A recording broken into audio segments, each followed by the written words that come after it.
Despite biting cold weather in the US state of Iowa, the 2020 presidential race is heating up. Campaigning by Democratic primary candidates, more than a dozen in all, has switched into high gear ahead of February's Iowa caucuses, the party's first nominating contest ahead of the 2020 presidential election. This battle is going to be fought in the winter, in the woods, in Iowa and New Hampshire. And the faint-hearted are going to stay home, but not the Yang Gang, am I right? The campaigning here in Iowa by the various candidates has been intense. That will no doubt be amplified in the coming months as each one looks for some much-needed momentum. At a local town hall organised by the League of Latin American Citizens, Iowans prepare to question some of the candidates. Former Vice President Joe Biden had been the front-runner of this race, but the latest local polls suggest he has now dropped down to fourth place.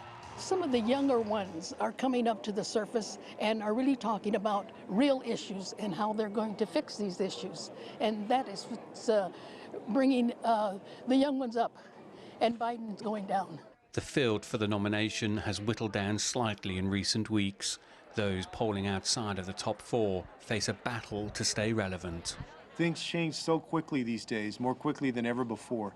So I believe that there's opportunity there for people who want an alternative to, the top 2 or 3 candidates that they're considering right now. That is a plausible argument, according to David Peterson of Iowa State University.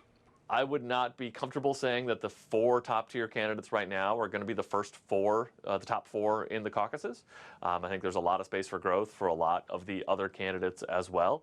Iowa is a vital race. Only once in the history of the modern Iowa caucuses has someone finished lower than third and gone on to win the party's nomination. Certainly not necessarily win Iowa. It's important to do better than expected.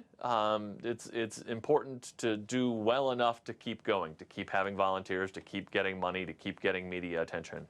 But the bigger question for Democratic voters is not just who can win the nomination, but who can then go on and win the presidential race. Can any of them actually beat Donald Trump? Well, I sure hope so. For now, for the Democratic hopefuls, it's one race at a time. Dan Williams, CGTN, Des Moines, Iowa.